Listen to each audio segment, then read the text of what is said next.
Welcome to yet another episode of The Millionaire Mind, and as I told you in our previous episode, this is part 2, because sometimes we bring guests here and they tell us what we should do with our money, what we should not do with our money, where to invest, what to do with our savings, but we never see the proof of concept. However, today we get to see the proof of concept with Catherine, and she told us she does business advisory and human resource. Today she has the proof of concept, which is your second business, which is baking. Yes.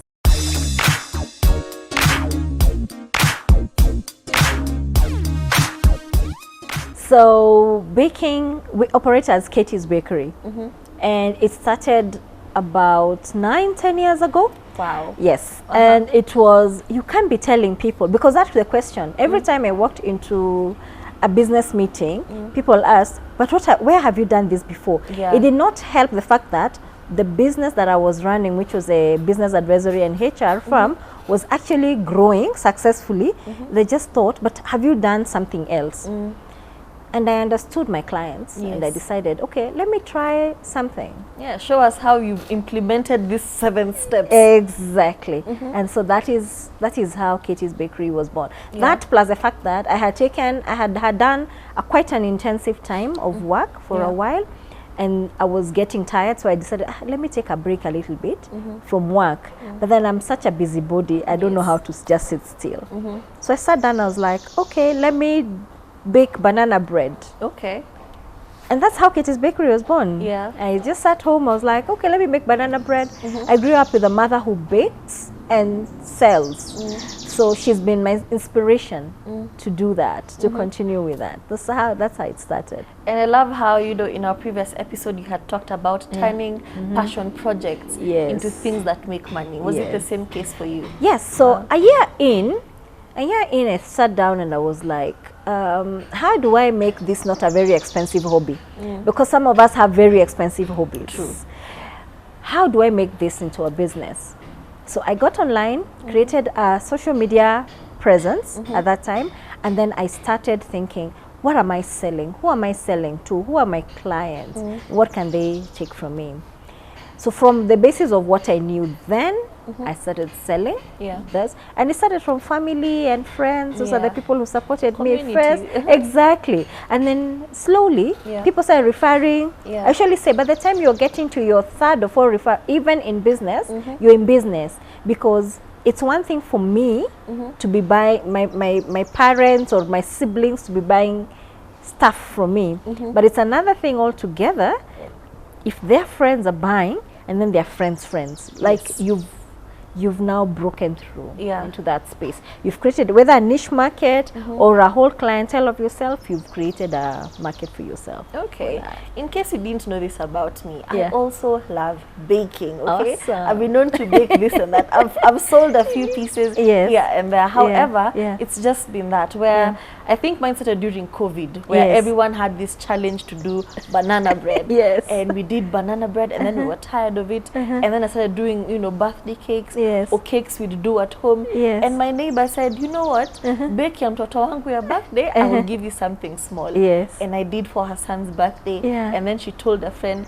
However, you know, you're still working here, and it gets sometimes very overwhelming. So now how would you be able to balance what you do right now and also, you know, baking on the side? You're the perfect client for Meraki, but this is what I'm telling you. I will come. You said you're not keeping information. We're not getting keeping information. What you do is you have to balance time. If your bread and butter is here first, that's, you take care of that. Baking is exhausting. It is physically exhausting, and you have to take that into consideration. So sometimes you find yourself pushing yourself doing 4 hours. Now, what I would recommend is start perfecting what you already know and grow from there. You could perfect by buying recipe books. There's so many free tutorials online, Pinterest. Everybody is sharing something. Do that. Say, I want to learn this technique, and then anybody who you're selling to the next time, that's the technique, because people pay not just for aesthetics, they pay for that skill. They're paying for not just how your cake is tasting, rather, but also for aesthetics. They want to see your cake looks a certain way and tastes the way it looks. True. You know? Yes. So you want to give that and keep improving that skill. If you know for sure you need to sleep at least 6 hours and you leave work at 5 o'clock, tell people coffee is another day. Yes. I'm running home because I have this order to fulfill. True. If you go and do your 2 orders and you make your 4,000-5,000 shillings, isn't that a good day? It is. It really is a good day. Yes. And what is now, you've said, you know, how it has to be aesthetically pleasing, but it also has to accompany the taste. Yes. Okay? So what is unique about your baking style? So what I did is, I knew what my strength is and I knew what my weakness was. Now, in my mind, I know I want that cake to look like this plant. Yes. But I know for sure there's no way I can make that cake look like this plant. However, I know I have killer skills for making it taste really, really good. Yes. So what I did is, I partnered with somebody who knows how to do the aesthetics and I improved on my recipes. In the process of this partnering, they taught me how to work with different textures, different molds, whether it is buttercream, whipped cream, fondant, and other things that are in the market right now. Yeah. Rice paper, wafer paper, whatever it is, to be able now to create the models outside. I still rely a lot. I am not an expert in everything, but I know where I keep improving, and I love playing with recipes and flavors. So that's my major area. And then I have improved on my decorating skills, but I also have people who help me with the decoration. And you know, that is very interesting because I recently saw somebody say that sometimes when you want to do something, all you have to do is go online, read, you know, get on a search engine, search what you want to do, follow the instructions, and figure out a way to make money out of it. And that is, you know, it's something that you're now doing, and people can see what you're doing. But now, how do you now combine those flavors? You know, there's this that works with this one, there's this that works with this one. How do you figure out how to combine those two? I like to play with my food.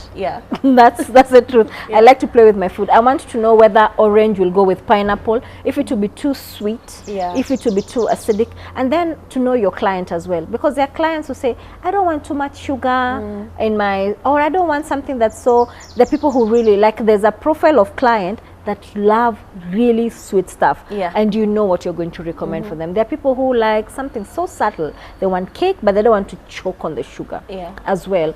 I like to play with my food. You will find me in the kitchen trying to combine flavors. Will chocolate go with, everybody knows it goes with mint, but will it go with banana? Will it go with orange? Will it go with kumquat? You know, like whatever it is, play around with it. Enjoy tasting that food, because if you enjoy it, most likely your client will. But also listen to your client feedback, because there's some things that you like I'm not a sweet tooth myself, but I know clients who really like their things sweet. So I come back and I'm like, okay, so this is what sweet looks like, and I'll taste it, and I know this client like their sweet this way, the others like their sweets this way. So that's how I've played around with. So you didn't necessarily go to school to learn the what I have done, I have invested. I am a lever of what I was telling you in the first episode, the previous episode, that you start from what you know, but you have to upskill. Build on it, So I have paid for online classes. I have gone to a physical short course, like a master class, so that I can learn how to decorate, how to make, like flowers, for example, are still a dilemma.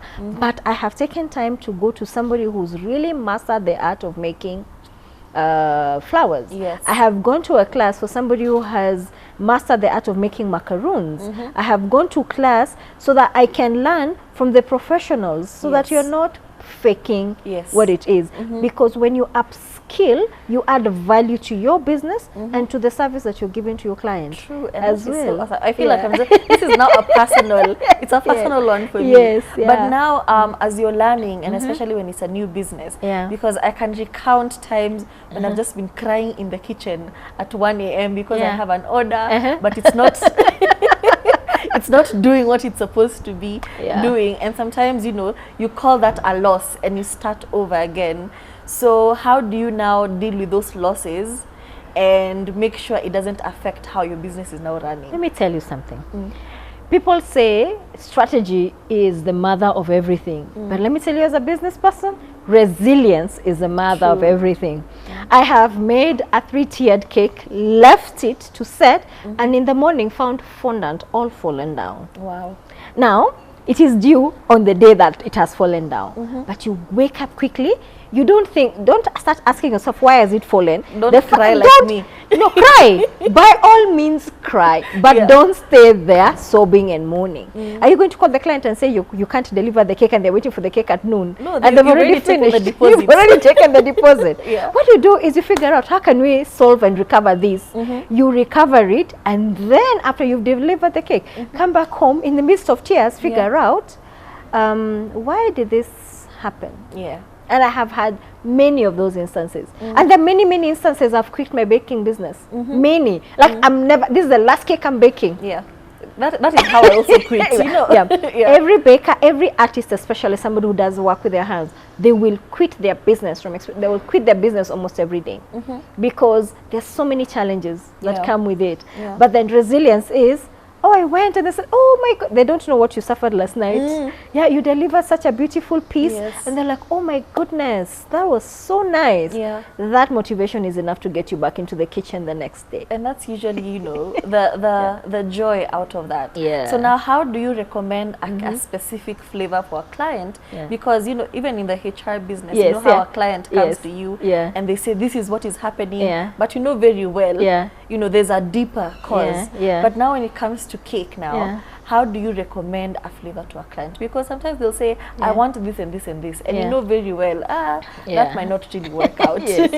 So then I try to understand my client. So I've told you, like, I'm not a sweet tooth. So any cake that is on the very high sweet spectrum, I won't do. I won't do like a buttercream cake, because buttercreams tend to be really sweet. For example, I like whipped cream, because then it's lighter and softer and things like that. So I'll know there's a client like that. Then there are clients who want a sugar rush. You know, they want everything in it and then some. I ask the question, is this cake for adults? Is this cake for children? And I've seen the flavor profiles over time that kids like. So if you go and recommend a fruit cake for kids, you're messing yourself up, for example. But kids like flavors like bubblegum and pina colada is an adult flavor, for example. So if you can't order a birthday cake for kids with a pina colada and think that they will take it. And then kids, my own children struggle with saying any, like, fruit has to be a whole apple, a whole grape. You can't tell them this raisin was once was once a grape. I was like, no. So you can't do that. And I've seen kids who don't necessarily like that. So there are kids profiles, flavor profiles that I have seen that kids prefer. And I recommend, and I ask, so is this cake is going to be eaten by both adults and children? We can do layering, like I can do combination of flavors in a cake, and then adults will also enjoy it as well as the children. I have also special needs clients. So for example, I have clients who are gluten-free, dairy-free, you know. That was actually my next question. How do you deal with those? Somebody comes and says, I want a vegan, gluten-free, you know, and it takes away out all the joys that you know, cake ni unga at the end of the day. So when you come and say, I want a vegan, gluten-free, whatever free, dairy-free cake. You see, the reason why I was telling you go back to school, you have to understand, because there are people who don't want something, for example, because of a certain ingredient in milk, for example. So like lactose intolerant. Yes, lactose intolerant. There's something called casein in milk, for example. You want to make sure that whatever product you're using does not have that. So you could be using a whipped cream that is also having casein. So you could say the box says it's dairy free, but is it casein free? And that casein is one that's causing a problem with their gut, for example. So it is important that you also ask. I had a client once tell me, you know, my child is allergic to aubergines. What are those? Eggplant. And I was like, there's no way eggplant will come into the cake, but yes, I'm listening. But then they're telling you that they're so sensitive to very odd things. There's a child who would be sensitive to citrus. So you can't do, you can do lemon oil, you can do the oils, but you can't do fresh citrus. You can't do fresh cake. You can't pour orange juice on your cake, for example, or lemon juice, something like that. If this child is gluten, you see, there are kids who are on the spectrum as well. You want them to enjoy their birthdays, but then they can't have gluten cakes, because then gluten causes a reaction. So find the alternative flours and find a way, learn how gluten-free cakes are made that still don't take away the utamu, as we call it, the joy of celebrating that. And that's the thing, you just find what the alternatives are. And I believe so much in integrity that if you can't do it, just say you can't do it. And I know a lot of bakers have had to struggle with that, and I respect the bakers who are able to say, please go and talk to so and so. She can do that. They refer you to somebody else. Be able to do that. So have you been in a situation where, you know, a client comes and says it's Tuesday evening, and they say, I want this princess cake, and they have all these designs and everything, and it has to be ready by Thursday. So how do you do with such a timeline? Do you say, no, we can't do it in such a short time? Maybe you can, you know, how do you deal with such a client? So now we tell people, give us 24 hours, but we are Kenyans. We do everything last minute, generally. Somebody will forget the husband's birthday or the wife's birthday, or as you're saying, princess birthday, and you want to look good. When it's a complicated cake, we ask you to give us time or take an alternative design. If they're calling on Tuesday for Thursday, it is very doable. Also, when you've paced out your clients, and then you know how much more orders you can be able to take during that time. Have you had to decline clients? Yes, I have. Wow. Yes, because the volume of business is high, and I don't want to say, let's do this, and then we can't deliver. And it's what I teach also in the business classes that we have, is like, take on what you can actually do, because it keeps you, there's integrity. There is confidence in that you're going to deliver. So if somebody is going to call you and you're going to say, I can do this cake, they'll go and sleep and not worry, because they know tomorrow morning, before you go to work, their cake will be delivered. And have you had instances where, you know, it's a case of what I ordered versus what I delivered, and maybe a client is not satisfied with the outcome? How would you deal with such a client? So you have this client, and so the colors did not go the way they wanted, and it dealt a big blow to my ego. I was like, I am quitting business and everything else. And then I asked myself, Catherine, what is your pain point? Why are you feeling like this?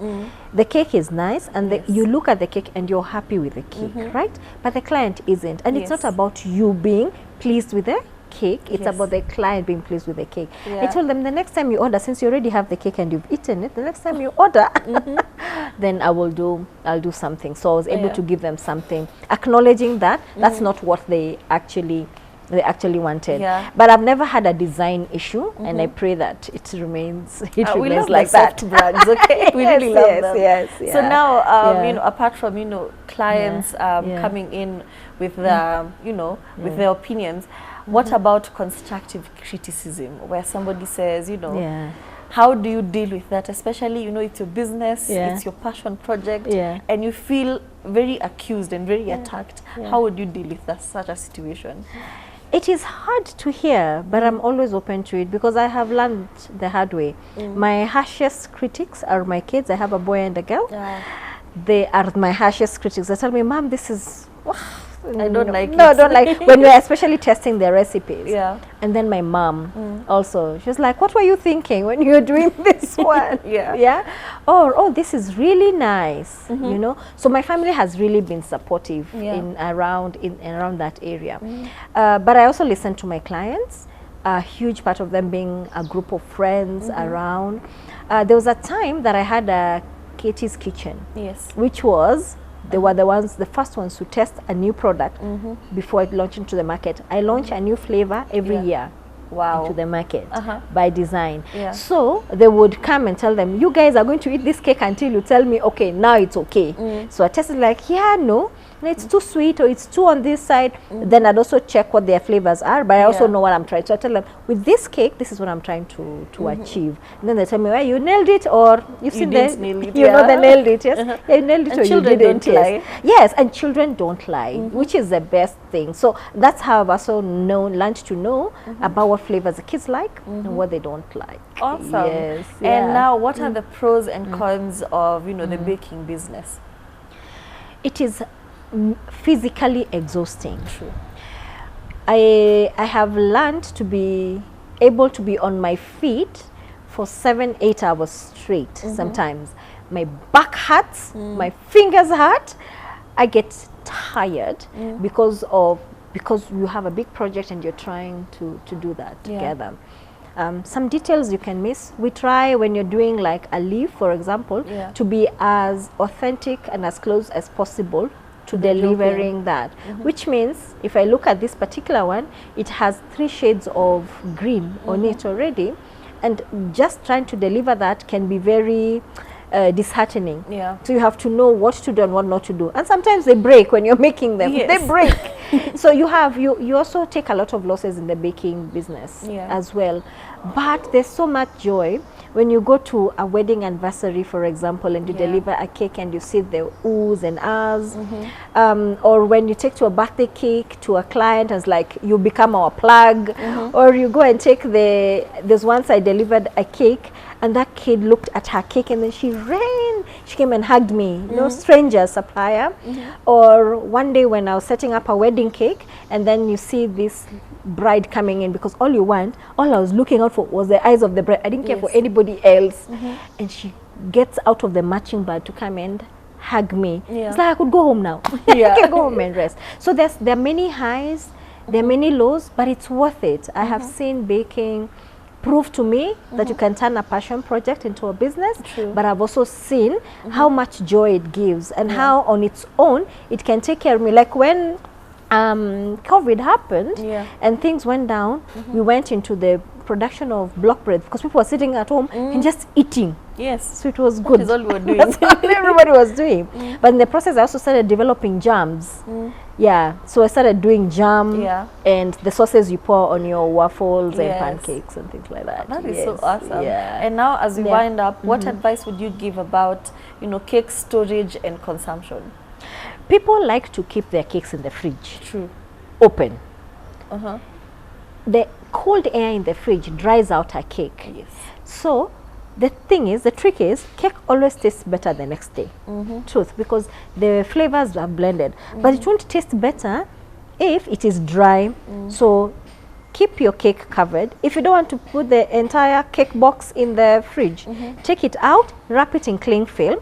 If it is a fondant cake, if it is whipped cream or buttercream you can cover. Whipped cream, cover it. You know, like the covers you have for, say, the microwave. Like find a lid that can cover it. That way there's no cold air going onto the cake, because the whipped cream will crack and then it also becomes dry and it's not as tasty. So keep your cake moist as well. Awesome. And ladies and gentlemen, I hope you have learned a few things from Kate. As she said earlier, have a skill and then build on it, and then be passionate about building it. She has gone back to school how many times? Several times in order to make her dreams a reality. So whatever you're doing, do it and then do it again. And very quickly, you could tell us your social media for your cake business and where they can find you. So on Facebook, we are Katie's Bakery. Katie's with a K, K-A-T-I-E-S Bakery, Katie's Bakery. On Instagram, we are Katie's Bakery K. So Katie's again, K-A-T-I-E-S Bakery K. On both, that is on Instagram. And then you can find us on WhatsApp, where we have direct communication with you on 0770-415-026. You can access our catalog from there. You can see all the flavors that we do. We also do croissants and bread and all these other specialty cakes as well, and we'll be happy to see you there. And if you want to start a bakery, talk to us. We also train.